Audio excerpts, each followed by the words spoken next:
ചിലർ പറയും കേട്ട് കേട്ട് മടുത്തു, ഇനി ഇതിനെക്കുറിച്ച് ഇനി പറയുന്നത് എന്തിനാ, ഞങ്ങളിത് കേട്ട് കേട്ട് മടുത്തു എന്ന് പറയും. എന്നാൽ ഇത് വീണ്ടും വീണ്ടും പറയേണ്ടതിൻ്റെ ആവശ്യകതയില്ലേ? കാരണം ഒരു വിഷയത്തെക്കുറിച്ച് നിങ്ങൾ ഒരാൾ കേട്ടു, പലതവണ കേട്ടു, ഓക്കെ, പലതവണ കേട്ടത് കൊണ്ട് ആണ് നമുക്ക് ഉള്ളിൻ്റെ ഉള്ളിൽ ചില കാര്യങ്ങളൊക്കെ മാറ്റം വന്നത്.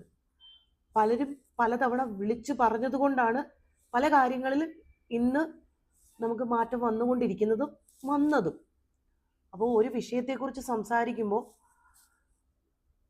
ഒരു തവണ പറഞ്ഞാൽ പോരാ, പലതവണ പലരിൽ നിന്ന് അറിവുകൾ കിട്ടിക്കൊണ്ടേയിരിക്കണം. പിന്നെ പറയുന്നവർക്കും, ഇപ്പോൾ എന്നെപ്പോലെ ഇതിനെക്കുറിച്ച് തുറന്ന സംസാരങ്ങൾക്ക് ഇറങ്ങുന്നവർക്കും അവർക്കും മിസ്റ്റേക്ക് സംഭവിക്കും. അവർക്കും ഇതിനെക്കുറിച്ച് പുതിയ പുതിയ കാഴ്ചപ്പാടുകൾ കേൾക്കാനും അറിയാനും മനസ്സിലാക്കാനും തിരുത്താനും ഒക്കെയുള്ള അവസരം ഈ കേൾക്കുന്ന ഇതിലൂടെയാണ് ഉണ്ടാകുന്നത്. അപ്പോൾ ഒരു വിഷയത്തെക്കുറിച്ച് സംസാരിക്കാൻ ഇറങ്ങുമ്പോൾ അല്ലെങ്കിൽ ഒരു വിഷയത്തെക്കുറിച്ച് കേൾക്കുമ്പോൾ ഇതിനെക്കുറിച്ച് എന്തിനാണിരുന്ന് പരസ്യമായിട്ട് സംസാരിക്കുന്നത്, ഇതൊക്കെ ഞങ്ങൾക്ക് അറിയാം, ഇതെങ്ങനെയാണ് നിങ്ങൾ അറിഞ്ഞത്? കേട്ടതുകൊണ്ടാണ് അല്ലേ? അല്ലാതെ സ്വയം മനസ്സിലാക്കി എടുക്കുക എന്നൊക്കെ പറയുന്നത് ഒരു വിഡ്ഢിത്തരമാണ്. കാരണം സ്വയം മനസ്സിലാക്കി എല്ലാ കാര്യങ്ങളും നമുക്ക് എടുക്കാൻ പറ്റില്ല. പല കാര്യങ്ങളും നമ്മൾ ഇന്നത്തെ സാഹചര്യത്തിൽ 2026 വന്നു നിൽക്കുമ്പോൾ പല കാര്യങ്ങളും നമ്മൾ അറിഞ്ഞതും കേട്ടതും മനസ്സിലാക്കിയതും ഒക്കെ കേൾവികളിലൂടെയും മറ്റുള്ളവരുടെ അറിവുകളിൽ നിന്നുമൊക്കെയാണ്, പഠിച്ചും വിദ്യാഭ്യാസത്തിലൂടെയൊക്കെയാണ്. അപ്പോൾ ഇനിയും നമ്മൾ കേൾക്കണം. ഈ വിഷയത്തെക്കുറിച്ച് തുറന്ന് സംസാരിക്കുന്നവരുടെ കേൾവികൾ ഇനിയും കേട്ടുകൊണ്ടേയിരിക്കണം. ഇനിയും ആളുകൾ സംസാരിച്ചുകൊണ്ടേയിരിക്കണം. ഇനിയും മാറ്റപ്പെടാത്ത ചിന്താഗതിയുള്ള എത്രയോ മനുഷ്യരുണ്ടെന്നാണ് ഇന്നത്തെ പല ട്രോളുകൾ കേൾക്കുമ്പോൾ നമുക്ക് തോന്നുന്നത്. എത്രയോ മനുഷ്യരാണ് ഇന്നും ആ പഴയ കാര്യങ്ങളിൽ തന്നെ നിലനിൽക്കുന്നതെന്നറിയോ? ഇത്രയധികം നമ്മൾ കേട്ടു എന്ന് പറയുമ്പോഴും പലരും ആ നിന്ന് 2020 പോലും എത്തിയിട്ടില്ല. 2026 അവർക്ക് ചിന്തിക്കാനേ പറ്റില്ല. 2020 പോലും എത്തിയിട്ടില്ല. ചിലപ്പോൾ അവർക്ക് ഉൾക്കൊള്ളാനുള്ള അല്ലെങ്കിൽ ബുദ്ധിമുട്ടായിരിക്കാം. അവർ പഠിച്ചതും വളർന്നതുമായ ചിന്താഗതികളുടെ ഒരു പ്രശ്നമായിരിക്കാം. എല്ലാ മനുഷ്യരും ഒറ്റയടിക്ക് മാറാൻ പറ്റുമൊന്നുമില്ല. എല്ലാവർക്കും അതറിയാം. പക്ഷേ ചില ആളുകളുണ്ടല്ലോ, ചില കാര്യങ്ങൾ കേട്ട് കഴിഞ്ഞാൽ പറഞ്ഞു കഴിഞ്ഞാൽ അതിനെ തിരുത്താൻ മനസ്സ് കാണിക്കില്ല. അതിനെ ബദൽ കൗണ്ടർ പറഞ്ഞ് ഞങ്ങൾ തെറ്റുകാരല്ല, അല്ലെങ്കിൽ എൻ്റെ ചിന്താഗതിയാണ് ശരി എന്ന് പറയുന്ന തരത്തിലേക്ക് വീണ്ടും കൗണ്ടർ പറഞ്ഞുകൊണ്ടേയിരിക്കും. എത്ര പറഞ്ഞാലും അതിന് CCTV ഫുട്ടേജ് വരെ ഉപയോഗിക്കുന്നവരുണ്ട്. കാരണം ഞാനാണ് ശരി എന്ന് വരുത്തി തീർക്കാൻ. എന്നിട്ട് ഒരു വലിയൊരു ഇതും കൂടെ എടുത്തിടും. എന്താ, ഞാനിങ്ങനെയൊന്നും അല്ല കേട്ടോ എന്നുള്ള രീതിയിൽ. പക്ഷേ ഒന്ന് മനസ്സിലാക്കണം, നമ്മൾ കേൾവികളിലൂടെ ഇതുപോലുള്ള ചിന്താഗതികൾ കേട്ട് നമ്മുടെ ഉള്ളിൽ മാറപ്പെടാത്ത കുറേ അകത്ത് കഠിനമായിരുന്നതൊക്കെ അലിഞ്ഞ് ഇല്ലാതായിക്കൊണ്ടിരിക്കണം. എന്ന് പറഞ്ഞാൽ 2026 പൂർണ്ണമായും ഞാൻ എത്തപ്പെട്ടിട്ടില്ല എന്ന് ഞാൻ വിശ്വസിക്കുന്നു കേട്ടോ. 2026 എത്തപ്പെടാത്ത ചില കാര്യങ്ങൾ എൻ്റെ ഉള്ളിൽ ഉണ്ടാവും എന്ന്. ചില ട്രോളന്മാരുടെ ട്രോളുകൾ കാണുമ്പോഴും ചില ആളുകളുടെ വീഡിയോ കേൾക്കുമ്പോഴും ഒക്കെയാണ്, അയ്യോ അത് ശരിയാണല്ലോ, ഇന്ന് വരെ ഞാൻ ചിന്തിച്ചത് തെറ്റാണല്ലോ എന്നൊക്കെയുള്ള ചിന്താഗതികൾ എനിക്കുണ്ടാകാറുണ്ട്. അത് അപ്പോഴാണ് അതിലൊരു മിസ്റ്റേക്ക് ഉണ്ട് എന്ന് ഞാൻ തിരിച്ചറിയുകയും ഞാൻ തിരുത്തപ്പെടുകയും ഇനി അത് പറയരുത്, ഇന്ന് വരെ ഞാനത് പറഞ്ഞു, ഇനി ഈ നിമിഷം മുതൽ അത് പറയാനോ ചിന്തിക്കാനോ പാടില്ല എന്നുള്ള രീതിയിലേക്കൊക്കെ വരുന്നത്. ഇതൊക്കെ പറഞ്ഞത് ഒരു എന്നിൽ തോന്നിയൊരു കാര്യത്തെക്കുറിച്ച് ഇതൊക്കെയാണോ പറയാൻ വന്നത്, ഇതെന്ന് നീ പറഞ്ഞുകൊണ്ടിരിക്കുന്നത്, ഒരു പരസ്പര ബന്ധമില്ലാത്ത കാര്യങ്ങളാണല്ലോ ഇവള് പറഞ്ഞുകൊണ്ടിരിക്കുന്നത് എന്ന് ചിന്തിക്കുന്നവരോട് പറയട്ടെ, ഞാൻ പറയാൻ വരുന്നത് ഇതൊന്നുമല്ല. ഞാൻ എൻ്റെ മനസ്സിൽ ഇതൊക്കെ പറയാൻ തോന്നി എന്നുള്ളതാണ്. എങ്കിൽ ഞാനിത് പറയാൻ വരുന്നത് വൈകാരികമായ ഇൻറ്റിമസിയെക്കുറിച്ചാണ്, ബന്ധങ്ങളുടെ ഇൻറ്റിമസിയെക്കുറിച്ചാണ്. മനുഷ്യർ വൈകാരികമായ ഇൻറ്റിമസി എന്ന് പറയുമ്പോൾ കല്യാണം കഴിച്ച് ഭാര്യയും ഭർത്താവുമായിട്ട് ജീവിക്കുന്ന ആളുകളുടെ മാത്രം ഒരു കുത്തകയായിട്ടാണ് ഇതിനെ കാണുന്നത്. പക്ഷേ ഇത് അവരുടെ മാത്രം കുത്തകയൊന്നുമല്ല. സ്നേഹിക്കുന്ന എല്ലാവർക്കും ഈ ഇൻറ്റിമസി എന്ന് കാത്തു സൂക്ഷിക്കുന്ന എല്ലാവർക്കും ഉള്ളതാണ്. അതുകൊണ്ട് ഇത് ലിവിങ് ടുഗദർ ആയിരിക്കുന്നവരും ഏത് ബന്ധത്തിൽ ഒരു ഏത് ബന്ധമായാലും മുൻപോട്ട് കൊണ്ടുപോകണം എന്ന് ആഗ്രഹിക്കുന്നവർ, ഇന്ന് നാളെ അത് ഉപേക്ഷിക്കാനിരിക്കുന്നവരെ കുറിച്ചല്ല പറയുന്നത്. ഒരു സൗഹൃദമാകട്ടെ, ഒരു സ്നേഹമാകട്ടെ, എന്തുതരം ബന്ധമായാലും മുമ്പോട്ട് കൊണ്ടുപോകണം എന്ന് ആഗ്രഹിക്കുന്ന, എൻ്റെ ജീവിതകാലം മുഴുവൻ എൻ്റെ കൂടെ ഉണ്ടായിരുന്നെങ്കിൽ എന്ന് വിചാരിക്കുന്നവരുടെ കൂട്ടത്തിൽ ഇങ്ങനെയുള്ള കുറച്ച് കാര്യങ്ങൾ ഉണ്ടായിരുന്നെങ്കിൽ നല്ലതാണ്. അപ്പം ഞാൻ കൗൺസിലിംഗ് പഠിക്കുന്ന സമയത്ത് എനിക്ക് കിട്ടിയ കുറച്ച് ആശയങ്ങളാണ് ഞാൻ നിങ്ങളോട് പറയാൻ ആഗ്രഹിക്കുന്നത്. അല്ലാതെ അവിടുന്ന് ഇവിടുന്ന് പക്ഷേ ഈ പറയുന്ന കാര്യങ്ങളിൽ എൻ്റെ അനുഭവങ്ങളുടെ ചേർത്തായിരിക്കും ഞാൻ സംസാരിക്കുന്നത്. അപ്പോൾ ഇതാണ് എൻ്റെ ഒരു ടോട്ടൽ കാര്യം എന്ന് പറയുന്നത്. വൈകാരികമായ ബന്ധത്തെക്കുറിച്ചാണ്. അതെങ്ങനെ നമുക്ക് നിലനിർത്താം, എങ്ങനെ അതിനെ കുഞ്ഞു കുഞ്ഞു കാര്യങ്ങളെ ഉള്ളതേ.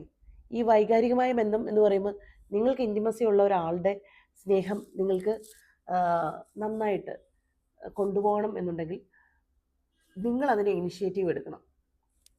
നിങ്ങൾ ഇനിഷ്യേറ്റീവ് എടുക്കുന്നത് അപ്പുറത്തുള്ള ആൾക്കും അത് ഓക്കെ ആണെങ്കിൽ അയാളും അതിന് ഇനിഷ്യേറ്റീവ് എടുക്കും അല്ലേ. അങ്ങനെയുള്ള കുഞ്ഞു കുഞ്ഞു കാര്യങ്ങളാണ് ഞാൻ പറയാൻ ഉദ്ദേശിക്കുന്നത്. ഈ വൈകാരികമായ ബന്ധം കാത്തുസൂക്ഷിക്കണമെങ്കിൽ നമുക്ക് വേണ്ട കുറച്ച് കാര്യങ്ങളുണ്ട്. അതിൽ പ്രധാനപ്പെട്ട കാര്യമാണ്, അല്ലെങ്കിൽ ഒരു വീടിൻ്റെ മൂലക്കൽ എന്നൊക്കെ പറയുന്ന പോലെ മാസ്റ്റർ പീസ് ആയിട്ടുള്ള അതിൻ്റെ സോൾ എന്നൊക്കെ പറയുന്ന കാര്യമില്ലേ, അങ്ങനെ ഒരു കാര്യമാണ് ആശയവിനിമയം എന്ന് പറയുന്നത്. ഈ ആശയവിനിമയം എന്ന് പറയുന്നത് നമ്മളെല്ലാം കേട്ടിട്ടുണ്ടല്ലേ, ശരിയാണ്. പക്ഷേ ഈ ആശയവിനിമയം എന്ന് കേൾക്കുമ്പോൾ നിങ്ങളുടെ പേടികളെക്കുറിച്ച് നിങ്ങൾക്ക് തുറന്നു പറയാൻ കഴിയാം. അത് ഏറ്റവും വളരെ നല്ല കാര്യമാണ്. ഒരു നല്ല ബന്ധം കാത്തു സൂക്ഷിക്കാൻ വേണ്ടി നിങ്ങളുടെ പേടികളെക്കുറിച്ച് നിങ്ങൾ തുറന്നു പറയുക. നിങ്ങൾ ആഗ്രഹിക്കുന്നതിനെക്കുറിച്ച് നിങ്ങൾക്ക് തുറന്നു പറയാം. എത്ര നല്ല മനോഹരമായ കാര്യമല്ലേ. നിങ്ങളുടെ ആഗ്രഹങ്ങൾ ഒന്ന് തുറന്നു പറഞ്ഞു കഴിഞ്ഞാൽ അവരാഗ്രഹത്തിന് കൂട്ടു നിൽക്കുമ്പോൾ നമ്മുടെ ആഗ്രഹം സാറ്റിസ്ഫൈ ചെയ്യാനായിട്ട് സാധിക്കുമോ എന്നറിയില്ല, സാധിക്കുന്നതും ഉണ്ടാവാം. നീ സാധിച്ചില്ലെങ്കിൽ പോലും ചിലതൊക്കെ നമുക്കൊന്ന് മുമ്പോട്ട് വെക്കാൻ സാധിച്ചു, അല്ലെങ്കിൽ ഒരു ഇനീഷ്യൽ സ്റ്റെപ്പ് വെക്കാൻ സാധിച്ചു എന്ന് പറയുന്നൊരു നല്ല കാര്യമല്ലേ. അങ്ങനെയുള്ള കാര്യങ്ങളും ഉണ്ട്. അപ്പം ഈ പേടി എന്ന് പറഞ്ഞല്ലോ, ആദ്യമേ ഞാൻ പറഞ്ഞല്ലോ നിങ്ങൾക്ക് നിങ്ങളുടെ പേടികളെക്കുറിച്ച് പറയാമെന്ന്. അത് ഒരു നല്ല കാര്യമാണ്. അതായത് നിങ്ങൾക്ക് നിങ്ങളുടെ ജീവിതത്തിലുള്ള അങ്ങനെയുള്ള പേടികളെക്കുറിച്ച് നിങ്ങൾക്ക് സംസാരിക്കാം. പേടികളെക്കുറിച്ച് സംസാരിക്കുമ്പോൾ തന്നെ നമുക്കതിനെ ഓവർകം ചെയ്യാൻ പറ്റും. ഒരു ഫസ്റ്റ് സ്റ്റെപ്പെങ്കിലും സാധിക്കും. അതുകൊണ്ട് നിങ്ങളുടെ പങ്കാളികളോട് നിങ്ങളുടെ പേടികൾ തുറന്നു പറയുക. ആശയവിനിമയത്തിൽ മെയിനായിട്ടുള്ളൊരു കാര്യമാണ്. നിങ്ങളുടെ പങ്കാളികളോട് നിങ്ങളുടെ പേടികളെക്കുറിച്ച് തുറന്നു പറയുക, നിങ്ങളുടെ ആഗ്രഹങ്ങളെക്കുറിച്ച് പറയുക. ഇനി മറ്റൊരു പ്രധാനപ്പെട്ടൊരു കാര്യമാണ് വികാരങ്ങളെക്കുറിച്ച് പറയുക. നിങ്ങളുടെ വികാരങ്ങളെക്കുറിച്ച് പറയുക. വികാരം എന്തോ ആയിക്കോട്ടെ, ഏതുമായിക്കോട്ടെ, അതിനെക്കുറിച്ച് നിങ്ങൾക്ക് തുറന്ന് സംസാരിക്കാൻ കഴിയണം. തുറന്ന് സംസാരിക്കാൻ കഴിയുമ്പോൾ തന്നെ നിങ്ങളുടെ ആ ബന്ധം അരക്കിട്ടുറപ്പിക്കുന്ന പോലെയാണ് അല്ലേ. നിങ്ങളുടെ പങ്കാളി നിങ്ങളോട് നിങ്ങളുടെ വികാരങ്ങളെക്കുറിച്ച് തുറന്ന് സംസാരിക്കുന്നില്ല എങ്കിൽ അതിൻ്റെ അർത്ഥം എന്താ? അവർക്ക് നിങ്ങളെ അത്രമാത്രം ട്രസ്റ്റ് ചെയ്യാൻ സാധിക്കുന്നില്ല എന്നുള്ളതാണ്. അല്ലെങ്കിൽ നിങ്ങളെ ഒരു സർക്കിളിൻ്റെ അകത്തേക്ക് നിങ്ങളുടെ വികാരങ്ങളെക്കുറിച്ച് തുറന്നു പറഞ്ഞു കഴിഞ്ഞപ്പോൾ ഒരു സർക്കിളിൻ്റെ അകത്തേക്ക് കയറ്റി നിർത്തും.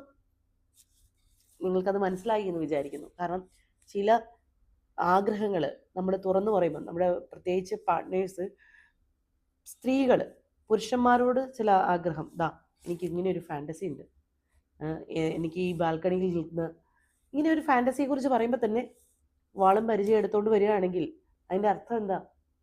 അല്ലെങ്കിൽ അവർ ആ ഫാൻറ്റസിയെക്കുറിച്ച് നടത്തി കൊടുത്തില്ലെങ്കിൽ പോലും അതിനെക്കുറിച്ച് പറയുമ്പോൾ തന്നെ എന്ത് പറയാണ്, ആ ഫാൻറ്റസി പറയുന്ന ആ സ്ത്രീ എത്ര മോശപ്പെട്ടതാണെന്നുള്ള ചിന്താഗതിയിലേക്കൊക്കെ വരുന്ന രീതിയിലേക്കൊക്കെ വരുമ്പോൾ അത്രമാത്രം ട്രസ്റ്റ് ചെയ്യാൻ പറ്റാത്ത ഒരു ബന്ധമാണ് നിങ്ങൾ തമ്മിലുള്ളത്. ആ സ്ത്രീയെ ജഡ്ജ് ചെയ്യാതെ, ആ സ്ത്രീയെക്കുറിച്ച് ഒരു സർക്കിളും വെക്കാതെ, അവൾ എങ്ങനെയാണോ അവൾ അങ്ങനെ തന്നെ, അവൾ അതിൽ തന്നെ തുടരട്ടെ, അവളുടെ ഇഷ്ടങ്ങൾ നിലനിൽക്കട്ടെ എന്നൊക്കെ പറയുന്ന രീതിയിലേക്കൊക്കെ മാറുമ്പോൾ എത്ര നല്ലൊരു ബന്ധമായി മാറുമെന്നറിയോ. അപ്പം ആശയവിനിമയം എന്ന് പറയുന്നത് ഒരു ബന്ധത്തിൻ്റെ കെട്ടുറപ്പിൽ ഏറ്റവും പ്രധാനപ്പെട്ട കാര്യമാണ്. നിങ്ങൾ അതിൽ ധൈര്യമായിട്ട് അതിനുള്ള സ്റ്റെപ്പുകൾ വെക്കണം. എന്ന് ചോദിച്ചാൽ ഇതൊക്കെ എന്തിനാ എന്നോട് പറയുന്നത്? പിന്നെ ആരോടാണ് പറയേണ്ടത്? നമ്മുടെ പറയാൻ ഉള്ള ഫസ്റ്റ് പ്രിഫറൻസ് എന്ന് പറയുന്നത് ആരാണ്? നമ്മുടെ പങ്കാളിയാണ്. നമ്മൾ ഏറ്റവും കൂടുതൽ സ്നേഹിക്കുന്ന ആരാണോ അയാളോടാണ് നമ്മൾ എല്ലാ കാര്യങ്ങളും നമ്മൾ പറയാൻ ആഗ്രഹിക്കുന്നത്. എൻ്റെ കാര്യത്തിൽ അങ്ങനെയാണ്. നിങ്ങളുടെ കാര്യത്തിൽ അങ്ങനെയല്ലേ? എനിക്ക് ഏറ്റവും പ്രിയപ്പെട്ട ആളോടാണ് ഞാൻ എൻ്റെ എല്ലാ കാര്യങ്ങളും പറയാൻ ആഗ്രഹിക്കുന്നത്. ഞാൻ ഒരു ഇല മറിഞ്ഞു വീണാൽ തന്നെ ഓടിച്ചെന്ന് ഞാൻ അതിനെക്കുറിച്ച് പറയും. ദാ ഇന്ന ഇല ഇന്ന കാറ്റത്ത് ഇന്ന സെക്കൻഡിൽ മറിഞ്ഞു വീണിട്ടുണ്ട് കേട്ടോ എന്ന് പറയും. എൻ്റെ സന്തോഷവും പോട്ടെ, സങ്കടവും ദേഷ്യവും എല്ലാം ഞാൻ പറയുന്നത് ആരോടാണ്? എനിക്ക് ഏറ്റവും പ്രിയപ്പെട്ട ആളോടാണ്. ഇത് പറയേണ്ടത് പിന്നെ ആരോടാണ്? ഇവളെന്തിനാ ഇതെല്ലാം എന്നോട് വന്ന് പറയുന്നേ? ഇവൾക്ക് ഇത് മിണ്ടാതിരുന്നൂടെ എന്നൊക്കെയുള്ള ചിന്താഗതിയുമായിട്ടായിരിക്കും ചില ആളുകൾ. ഇന്ന് അതിന് മാറ്റം വന്നിട്ടുണ്ട്. മാറ്റം വരണം. നിങ്ങളുടെ ബന്ധങ്ങൾ നല്ലതാകണമെങ്കിൽ, ബന്ധം മുമ്പോട്ട് പോകണമെങ്കിൽ ഇതൊക്കെ മാറ്റം വന്നേ പറ്റൂ. മാറണം. നിങ്ങളും മാറണം, ഞങ്ങൾ മാറണം, നിങ്ങളും മാറണം. ഇത് പറയുമ്പോൾ സ്ത്രീകളുടെ മാത്രം വിഷയമാണെന്ന് വിചാരിക്കും. പക്ഷെ സ്ത്രീകളുടെ മാത്രം വിഷയമൊന്നും അല്ല ഈ പറയുന്നത്. നിങ്ങൾക്ക് സംസാരിക്കാനുള്ള സമയം നിങ്ങൾ കണ്ടെത്തി ആ സമയത്ത് നിങ്ങൾ അതിനെക്കുറിച്ച് മനസ്സിലാക്കുകയും കേൾക്കുകയും ചെയ്യണം. ആശയവിനിമയത്തിൽ സംസാരിക്കുന്നത് മാത്രമാണോ ഇമ്പോർട്ടൻ്റ് ആയിട്ടുള്ളൊരു കാര്യം? നിങ്ങൾ സംസാരിക്കുന്നത് കേൾക്കാനും തയ്യാറാകണം. ഒരു വ്യക്തി പറയുന്നത് കേൾക്കാൻ തയ്യാറാകണം. ഓപ്പോസിറ്റ് ഇരിക്കുന്ന ആരാണോ അവർ കേൾക്കണം, മുഴുവനായി കേൾക്കാൻ തയ്യാറാകണം. പാതിയിൽ അവസാനിപ്പിച്ച് എഴുന്നേറ്റ് പോകാൻ ഇടയാകരുത്. പിന്നെ ജഡ്ജ്മെൻറ്റ്, ഇവൾ പറയാൻ പോകുന്നത് ഇന്നതൊക്കെയാണ്, ഇത്രയൊക്കെ അവൾ പറയുള്ളൂ, അല്ലെങ്കിൽ ഇവൻ ഇത്രയൊക്കെ പറയാനുള്ളൂ, അല്ലെങ്കിൽ ഇതിൽ കൂടുതൽ എന്ത് പറയാനാ എന്നുള്ള ചിന്താഗതിയിലല്ല നിങ്ങളിത് കേൾക്കേണ്ടത്. വളരെ തുറന്ന മനസ്സോടെ കേൾക്കുക. അവളുടെ ചുറ്റിനും ഒരു സർക്കിൾ വരയ്ക്കാതെ കേൾക്കുക. വിശാലമായ ചിന്താഗതിയോടെ കേൾക്കുക. പിന്നെ ചില കാര്യങ്ങളൊക്കെ, വികാരങ്ങളും വിചാരങ്ങളും ഒക്കെ തുറന്നു പറയുമ്പോൾ നിങ്ങൾ മനസ്സിലാക്കേണ്ടത്, നിങ്ങൾക്ക് പറയാനുള്ള ആ വ്യക്തിക്ക് നിങ്ങളോടാണ് ഏറ്റവും നന്നായിട്ട് സംസാരിക്കാൻ പറ്റുന്നത്. നിങ്ങൾ കേട്ടില്ലെങ്കിൽ അവൾക്ക് വേറെ ആരെങ്കിലും കേൾക്കാനുണ്ടാവുമോ? ഇനി കേൾക്കാനുണ്ടെങ്കിൽ തന്നെ അത് നിങ്ങളായിരിക്കുന്നതല്ലേ ഏറ്റവും നല്ലത്. അപ്പം നിങ്ങൾ കേൾക്കുക. അതിനകത്ത് അവരെ ജഡ്ജ് ചെയ്യാതിരിക്കുക. അവരെങ്ങനെയാണോ അങ്ങനെ. ഇനിയിപ്പോൾ കേൾക്കുന്നതിൽ അവരുടെ ഭാഗത്തു നിന്ന് മിസ്റ്റേക്കുകൾ ഉണ്ടാവും. അതിനെ തിരുത്താൻ നിങ്ങൾ തയ്യാറാക്കുക. എന്നാൽ നിങ്ങൾ തിരുത്തുക എന്ന് പറഞ്ഞാൽ ചില കാര്യങ്ങൾ അത്ര നിങ്ങളാണോ തിരുത്തപ്പെടേണ്ടത് എന്ന് ചിന്തിക്കേണ്ടതുമുണ്ട്. അല്ലാതെ ഒരാൾ പറഞ്ഞു കേൾക്കുന്ന ഉടനെ അയാളെ തിരുത്താൻ ചെല്ലുകയല്ല വേണ്ടത്. ഇതിൽ ആരുടെ ഭാഗത്താണ് ഈ 2026 ശരി എന്ന് ചിന്തിക്കുക. 2020 ശരിയും വെച്ച് 2026 ജഡ്ജ് ചെയ്യാൻ പോരുത്. 2026 സമൂഹത്തെക്കുറിച്ചല്ല ചിന്തിക്കേണ്ടത്. വിശാലമായ ഇന്നത്തെ ചിന്താഗതികളെക്കുറിച്ച് ചിന്തിച്ച് നല്ല നല്ല നമ്മുടെ സമൂഹത്തിനും നമുക്കും വ്യക്തിപരമായും നമ്മുടെ ബന്ധങ്ങൾക്കും മുൻപോട്ട് പോകാൻ പറ്റുന്ന തരത്തിലുള്ള കാര്യങ്ങളെക്കുറിച്ച് ചിന്തിച്ച് ഡിസിഷൻ എടുക്കുക. നിങ്ങളുടെ ബന്ധത്തിന് ഏറ്റവും മുതൽക്കൂട്ടായ ഒരു കാര്യമാണ് ആശയവിനിമയം. അതുകൊണ്ട് നിങ്ങളുടെ പേടികളെ തുറന്നു പറയുക, വികാരങ്ങളെ തുറന്നു പറയുക, നിങ്ങളുടെ ആഗ്രഹങ്ങളെ തുറന്നു പറയുക. അതിനൊന്നും ഇനിയും സമയം കളയരുത്. നിങ്ങൾ ഏത് പ്രായത്തിലുള്ള വ്യക്തിയുമായിക്കോട്ടെ, നിങ്ങൾ ഏത് ജെൻഡറിലുള്ള വ്യക്തിയുമായിക്കോട്ടെ, ഏത് ജെൻഡറിലുള്ളതും ആയാലും നിങ്ങൾ നിങ്ങളുടെ പങ്കാളിയോട്, നിങ്ങളുടെ സുഹൃത്തിനോട്, നിങ്ങൾ ഇഷ്ടപ്പെടുന്നവരോട് നിങ്ങൾക്ക് നിങ്ങളുടെ കാര്യങ്ങൾ തുറന്നു പറയാൻ കഴിയണം. എന്നാൽ നിങ്ങളുടെ ബന്ധം വളരെ നന്നായിട്ട് മുമ്പോട്ട് പോകും.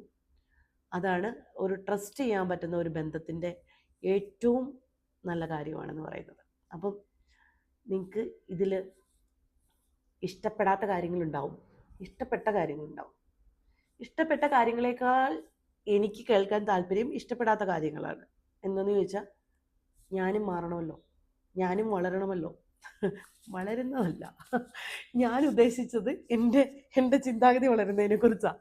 അപ്പം ഞാനും വളരാൻ നിങ്ങൾ എനിക്കും കുറച്ച് അറിവുകളൊക്കെ പറഞ്ഞു തരുന്നത് നല്ലതാണ്. കമൻറ്റ് ബോക്സ് അതിനായിട്ട് നിങ്ങൾ ഉപയോഗിക്കുക. അപ്പോൾ അടുത്ത വീഡിയോയിൽ കാണാം.